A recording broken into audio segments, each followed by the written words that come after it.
The debate continues on whether President Obama can win in crucial swing states this November without the same record-breaking minority voter turnout as in 2008.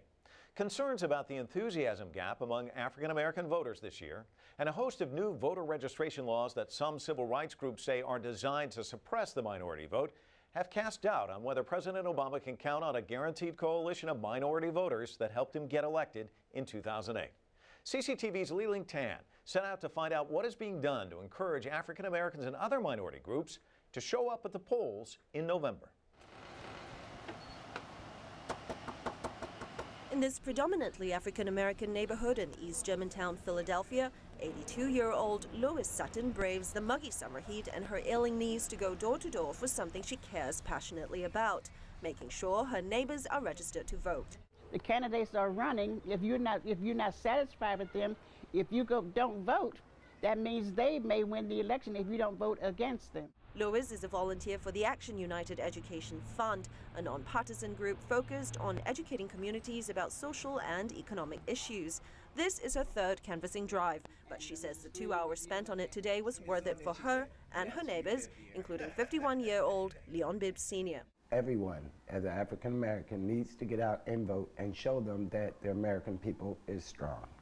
Residents here are largely supporters of President Barack Obama and scoffed at the suggestion that he was neglecting the African American community in favor of gay and Hispanic voters. He is the president for the people, and he cannot single out one group and say, these are the people that I'm going to help.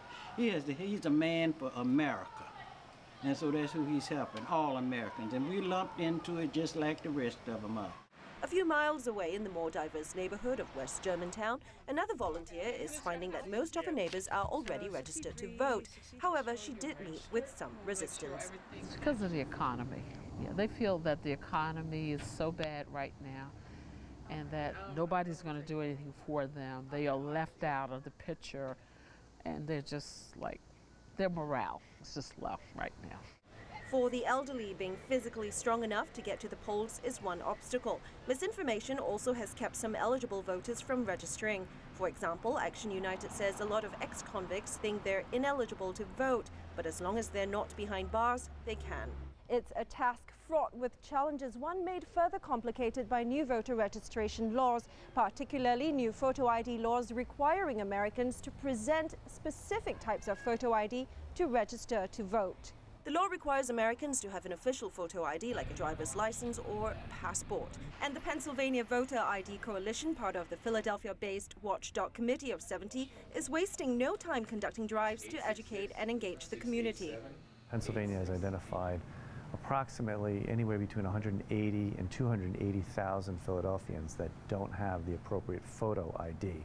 So we're trying to reach out to them to let them know that they need the ID. And we're finding mostly seniors and older Philadelphians don't have that ID. Pennsylvania is the most recent state to adopt voter ID laws that have been described by some as the most stringent in the country. And in a state where the vote could go either way, every vote will count. Li-Ling Tan, CCTV, Philadelphia, Pennsylvania.